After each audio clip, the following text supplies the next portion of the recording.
아파트 가격 정파같이 시작하겠습니다. 방금 KBS 뉴스 속보에 전국이 정말 깜짝 완전 발칵 뒤집혔는데요.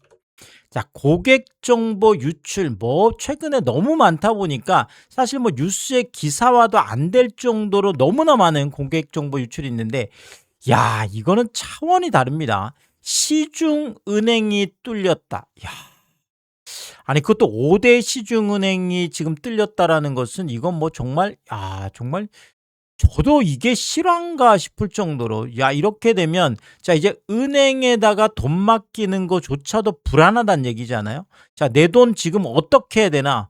당장 이런 이제 고민들을 할 수 있는데, 잠깐 보도 내용을 좀 구체적으로 좀 보면서 말씀을 드리면, 자, 오늘 KBS 오늘 뉴스 속보 지금 우리은행에서 고객 정보 1만 7천 건이 유출이 됐다. 자, 우리은행이면 어쨌든 간에 5대 시중은행이잖아요. 5대 시중은행인 우리은행이 고객 정보를 유출을 했다. 자, 이 자체만으로도 엄청난 지금 충격을 주고 있습니다. 사실 은행이라는 것은 정말 신뢰의 어떤 금융기관 신뢰의 거의 마지막 보루라고 할까요? 그런데 지금 은행마저 뚫렸다. 이건 좀 차원이 다른 이야기로 일단 보여집니다.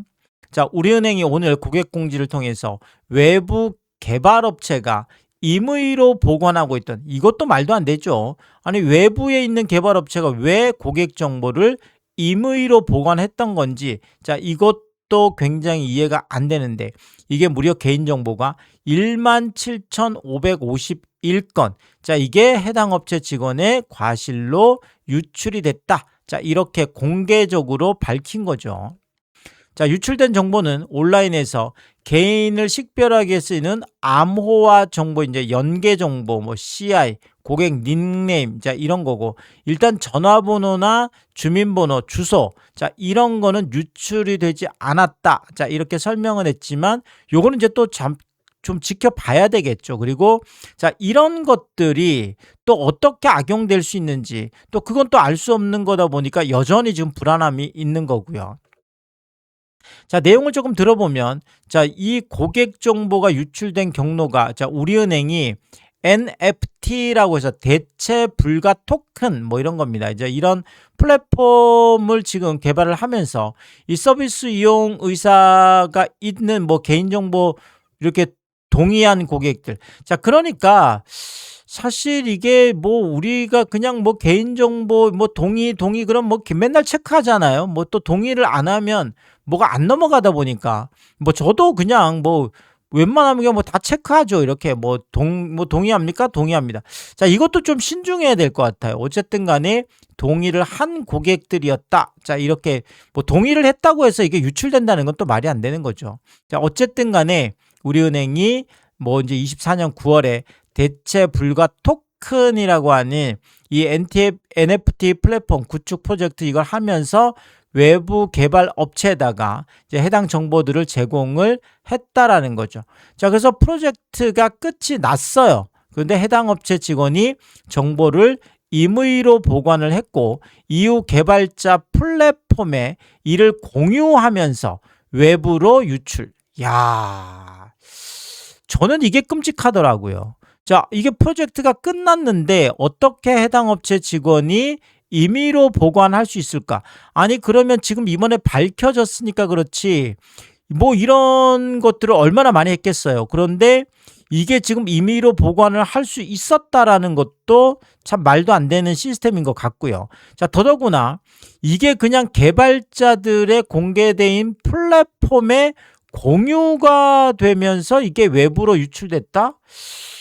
아니, 그러면 언제든지 이런 일들이 생길 수 있다라는 거고, 또 어떤 업체 직원이 또 어떤 과정에서 또 그 직원이라고 하더라도, 은행 직원이라고 하더라도 또 임의로 보관하고 있는 이런 고객 정보들은 또 얼마나 많을지. 사실 롯데카드 때도 직원들이 그 고객 정보를 갖고 있다가 또 터진 건데, 자, 결국 이제 직원들마저도 이거 직원들은 이거 다 알고 있는 거 아니야?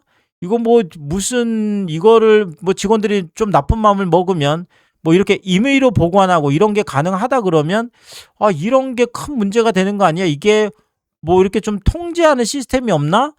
이제 이번에 이런 일들을 겪으면서 이게 뭔가 문제가 있다. 우리 고객 뭐 정보라는 게 이번에는 뭐 이런 게 중요한 게 좀 덜 털렸다고 하지만 그럼에도 불구하고 이런 5대 시중은행도 이런 고객 정보를 관리하는 거에 이렇게까지 소홀할 수 있나? 지금 24년 9월 끝나고는 지금 이거 몇 년을 이거 갖고 있었다는 얘기인가요? 어쨌든 간에 뭐 이제 나중에 좀 구체적으로 수사도 아마 진행되고 이렇게 하겠지만 굉장히 좀 심각한 고민을 하게 하는 지점들이 많이 있습니다. 자, 그리고 6월 29일 날 식품산업협회도 11만 명 개인정보가 털렸다라고 하는데 여기는 조금 많이 털렸더라고요. 암호화된 비밀번호, 뭐 이름, 성별, 직책, 업체 전화번호, 휴대폰 번호, 이메일 주소, 뭐 주민번호하고 결제 카드 정보는 제외됐다고는 하지만 뭐 털릴 거는 이제 뭐 다 지금 털리고 있는 상황이 되겠습니다. 아시겠지만 이제 고객정보 유출 뭐 일상이 됐습니다. 그래서 휴대폰 통신사마저 다 털리고 카드사마저 뭐 털리는 뭐 이런 지금 상황들인데 자, 하지만 이게 좀 차원이 다르죠. 은행이 뚫렸다라는 것은 상상하기가 좀 어려운 정말 차원이 다른 일이잖아요. 은행이 지금 그것도 5대 시중은행이 뚫렸다라는 것은 이렇게 되면 정말 이거 앞으로 이거 내 돈 은행에 이거 맡겨도 되는 거 맞나?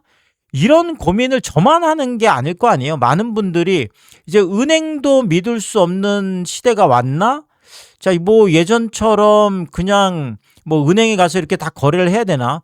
뭐 이런 휴대폰 하나만 털려도 난리가 나는데 자, 뭐 많은 고민들이 생기는 거죠. 자, 그래서 은행 안에서도 지금 이게 통제가 안 되는 이런 지금 상황이다 보니까 자, 그래서 뭐 월요일 지금 당장 은행으로 달려가야 되나? 뭐 이런 고민을 하는 분들이 저뿐만 아니라 많은 분들이 이런 고민을 할 걸로 이런 기사가 그것도 지금 뭐 KBS 지금 속보 이런 것들이 뜰 때마다 뭐 고객 정보 털렸다. 특히나 이제 은행이 털렸다라는 말은 정말 뭐 그게 뭐 적고 많고 뭐 이게 당장 뭐 악용이 됐다 안 됐다 뭐 지금 우리은행 쪽에서는 아직까지 악용 사례는 없다 이렇게 얘기는 하지만 이게 참 이게 터져야 터지는 건가요? 그래서 뭐 이게 또 언제 또 터질지 모르는 일이고요. 그래서 이런 부분들이 은행이 뚫렸다라는 것은 정말 사상 초유의 일단 사태로 지금 보여지고 많은 파장이 일단 일어날 걸로 이렇게 보여집니다. 자, 이런 상황에서 보험사들 대출 셧다운까지 또 터져서 자, 이렇게 저렇게 조금 시끄러운데요. 자, 삼성화재가 주택담보대출 신규 접수를 전면 중단하겠다. 자, 이렇게 또 선언을 하고 나서 물론 한시적이긴 하겠지만 그럼에도 불구하고 주담대 신규 접수를 전면 중단한다라는 것은 이거 완전 셧다운이잖아요. 셧다운. 그래서 이게 도대체 무슨 일인가 싶은 거죠. 그래서 뭐 그리고 삼성화재뿐만 아니라 삼성생명 같은 경우에는 비대면 주담대 접수를 중단. 뭐 최근에는 비대면이 워낙 많은데 자, 이런 것들까지 접수를 중단한다라는 것은 웬만하면 뭐 주택담보대출 받으러 오지 마라 이런 말이 되겠죠. 하나생명 같은 경우에도 신규 주담대 접수를 이미 중단을 했습니다. 그래서 갑자기 지금 보험사들이 대출 셧다운 하고 있는데 자, 그럼 보험사들이 갑자기 이렇게 셧다운을 하는 이유가 뭐냐? 이게 은행권에서 대출 총량제 때문에 최근에 자체적으로 규제가 많이 들어가 있잖아요. 그래서 뭐 방공제 해주던 거 이런 것들도 뭐 지금까지 뭐 보험이나 이런 걸로 하면 방공제 빼야 될 걸 안 빼주고도 한 5,500만 원 뭐 이렇게 더 받을 수 있었잖아요. 근데 이런 것들도 뭐 전부 다 안 해준다든지 아니면 집단대출 같은 거는 웬만하면 지금 안 하려고 뭐 한다든지 뭐 은행권에서도 뭐 지금 뭐 이런 모집인들 뭐 이런 거 안 하는 거 뭐 이런 거는 벌써 꽤 오래됐고요. 그래서 어쨌든 간에 자체적으로 대출을 해줄 때도 굉장히 깐깐하게 웬만하면 안 해주려고 하는 자, 이런 거다 보니까 결국은 뭐 이제 보험사 쪽으로 지금 몰리고 있는 이런 상황으로 보여집니다. 자, 그러다 보니까 결국 보험사들도 대출 한도가 소진되는 다들 뭐 총량 뭐 이런 것들이 있다 보니까 결국은 뭐 1금융권 쪽에서 대출 총량으로 한도가 지금 소진돼서 뭐 이제 막다 보니까 이것이 지금 이제 이렇게 보험사 쪽으로까지 그렇죠. 그럼 이제 보험사도 이제 셧다운하면 지금 이제 어디로 지금 가야 되죠? 그래서 거의 지금 이제 주담대 쪽은 받기가 힘들어지는 상황으로 지금 가고 있습니다. 계속. 자, 이런 상황에서 추가 대출 규제도 곧 나올 걸로 이렇게 보여지는데요. 자, 주택담보대출 한도가 지금 642 이렇게 돼 있죠. 그래서 뭐 15억 이하는 6억, 15억에서 25억까지는 4억, 25억 초과는 2억, 뭐 642 이런 한도로 되어 있는데, 자, 이걸 321 이렇게 축소할 수 있다 이런 얘기도 나오고 있죠. 그래서 뭐 15억 이하는 3억, 그 다음에 15억에서 25억까지는 2억, 25억 초과는 딱 1억 대출, 뭐 이렇게 축소하는 얘기도 나오고 있고, 또 하나가 지금 주담대 지금 위험가중치. 자, 안 그래도 지금 은행들 대출 총량이 한도가 얼마 안 돼서 이제 뭐 얼마 안 남았거든요. 그래서 이미 예전 같으면은 한 11월, 12월 정도 되면 뭐 셧다운 얘기가 나오는데, 이미 지금 6월, 7월부터 대출을 뭔가 기피하고 있는, 셧다운하고 있는 이런 모습들이 지금 보여지고 있거든요. 여기에다가 주택담보대출 위험가중치를 25%로 상향하는 이야기가 나오고 있습니다. 이미 지금 15%였던 거를 올해 지금 시작하면서 20%로 올렸잖아요. 자, 그런데 금융위원회에서 위원장이 이거를 25%까지 올릴 수 있다. 자, 이거 위험가중치를 올린다라는 것은 주택담보대출을 이렇게 해주면 해줄수록 은행들의 위험가중치가 올라가기 때문에 은행들이 충당금을 많이 쌓도록 하는 거죠. 충당금을 쌓는다는 것은 말 그대로 비용이니까요. 그래서 이런 것들 때문에 결국은 은행들이 뭐 대출을 못 해주도록 아예 수도꼭지를 잠궈버리는, 이게 지금 위험가중치 상향인데, 자, 이렇게 되면 또 대출 한도가 대폭 자체적으로 축소될 수밖에 없겠죠. 자, 여기에다가 주택담보대출, 정책대출, 와, 어제 또 난리 났었죠. 그래서 지금 정책대출 같은 경우도 지금 이자가 5.2%까지가 있습니다. 와, 미쳤죠. 뭐 지금 주담대 지금 금리가 5.2%, 이제는 뭐 정책대출이 아닌 뭐 이런 상황까지 지금 가 있는데, 여기에다가 지금 DSR까지 적용하겠다. 자, 이것도 뭐 이렇게 되면 뭐 이제 거짓 받지 말란 얘기죠. 제가 요 부분 이전 영상에서 뭐 자세히 또 한번 살펴드렸고요. 자, 그리고 비거주 1주택자에 대한 전세 만기 연장을 불허하는 거. 안 그래도 뭐 신규 자체가 지금 뭐 안 되는 상황에서 이렇게 되면 지금 뭐 만기, 지금 이왕 나갔던 거는 아예 만기가 돌아왔을 때 연장을 안 해줘 버리는, 자, 이렇게 되면 즉각적으로 원금을 상환해야 되는 또 충격적인 일들이 벌어지는 거죠. 그래서 주택담보대출뿐만 아니라 지금 전세대출에 대해서도 엄청난 규제가 쏟아질 걸로 이렇게 예측이 됩니다. 자, 그래서 그중에 가장 강력한 게 바로 공적기관들이 전세대출 보증을 해주는 이 부분에 대해서 지금 80%, 이것도 100%에서 90%로 줄은 게 지금 80%까지 내려와 있는데, 이것을 더 낮게 뭐 70%, 60%, 50% 뭐 그 이하로도 갈 수도 있고요. 아니면은 아예 이것을 전면 폐지하는 것도 계속 이야기가 나오고 있습니다. 특히나 이재명 대통령이 이 부분에 대해서, 아니 전세대출 때문에 집값이 올랐는데, 특히나 전세대출은 사적 금융, 사금융이다.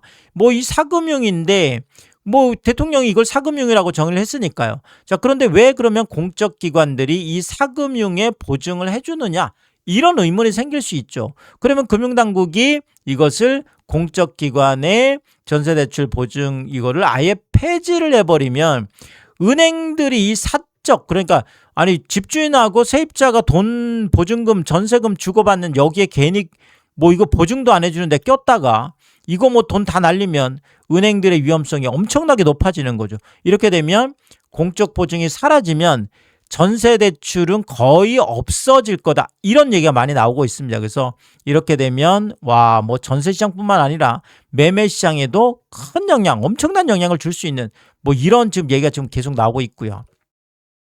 자, 특히나 고액 전세 대출에 대해서는 지금 뭐 1주택자 같은 경우에는 이미 DSR 적용을 하고 있는데 무주택자인 경우에도 DSR. 자, 고액이 얼마인지는 아직까지 정해지지 않았지만 뭐 예를 들면 뭐 6억이라든지 뭐 8억이라든지 이렇게 뭐 정할 수가 있겠죠. 그래서 고액 전세 대출은 무주택자인 경우에도 DSR을 적용해서 결국은 전세 대출 금액을 쪼그라들게 하는, 자, 뭐 모든 것들이 다 이렇게 규제로 지금 작용을 하고 있고요. 자, 그리고 또 하나가 1,000조 원이나 되는 이 어마어마한 전세 보증금에 대해서 이걸 집주인들의 대출로 잡아서 집주인들의 DSR에 적용하자, 이런 얘기가 지금 나와 있죠. 만약에 이게 시행된다라고 하면, 자, 집주인들 지금 받아놓은 만기 돌아왔을 때 이거 이제 연장 안 되죠. 그럼 무조건 갚아야 되는 이런 상황이 되고, 그 다음에 신규 대출은 아예 꿈도 못 꾸는, 자, 이런 일들이 벌어질 수 있어서, 자, 결국 갭 투자해 놓으셨던 분들은 엄청난 고민이 되겠죠. 자, 그럼 뭐 급급매로 던질 수도 있겠다, 이런 얘기까지 나오고 있고요. 자, 그리고 또 하나가 주담대 642 한도, 아까 말씀드렸던 이것처럼 전세대출도 321 이런 한도를 적용하겠다, 뭐 해보자, 이런 지금 이야기들도 나오고 있는데, 그러면 6억 이하에 대해서는 3억, 10억 이하에 대해서는 2억, 뭐 10억 초과에 대해서는 1억. 자, 이런 한도 얘기도 지금 나오고 있어서 이런 것도 지금 어떻게 될지 뭐 지켜봐야 되는 상황이고요. 자, 이런 대출 규제 속에서 한국은행은 또 7월 16일이죠. 이제 오는 목요일인데, 목요일 날 이제 뭐 다음 주 목요일이 되겠습니다. 기준금리 인상이 이제 최종 거의 확정적이다. 제가 이것도 뭐 자세히 뭐 이전 영상 살펴드렸는데, 일단은 뭐 지금 물가가 난리가 났죠. 지금 당장 지금 3.2%, 지금 헤드라인 물가지수 CPI가 3.2%까지가 있고, 그 다음에 지금 뭐 식품하고 에너지 이런 변동성 많은 이런 것들 제외한 우리가 근원 물가지수라고 하죠. 코어 지금 물가지수도 무려 2.5%, 지금 5월, 6월 지금 연속 2.5%를 기록을 하고 있고요. 자, 여기에다가 신현성 총재가, 한국은행 신현성 총재가 집중적으로 보겠다라고 하는 생활물가지수라는 게 있는데, 이 생활물가지수가 무려 3.4%예요. 미쳤죠. 그래서 지금 계속 물가가 고공행진을 하고 있어서 올라갈 수밖에 없고, 오늘 뭐 환율이 이제 조금 조정이 되긴 했지만 그럼에도 불구하고 지금 뭐 조정이 된 게 다 계속 1,500원대예요. 그래서 지금 계속 1,500원 쪽에서 머물러 있기 때문에, 자, 환율 때문에도 기준금리를 인상할 수밖에 없는 지금 상황입니다. 그래서 기준금리 인상은 이제 거의 확정적이다. 자, 이렇게 되면 집값이 폭락할 수밖에 없다, 이런 얘기들이 지금 계속 나오고 있는데, 자, 지금 뭐 오늘 이렇게 저렇게 정말 속 시끄러운 이야기들이, 그렇죠. 뭐 은행권에서 정보 유출이라든지 아니면 아예 대출이 지금 셧다운되는, 뭐 이렇게 되면 잔금하려고 하는 분들도 지금 잔금 쪽에 엄청난 애로가 있을 것 같고요. 이런 속에서 또 엄청난 대출 규제. 자, 금융권 관련해서 뭐 사실 금융권 이야기들이 또 직접적으로 뭐 피부에 와닿는 이야기들이니까 또 새로운 이야기 있을 때마다 제가 빠르게 업로드를 하도록 하겠습니다.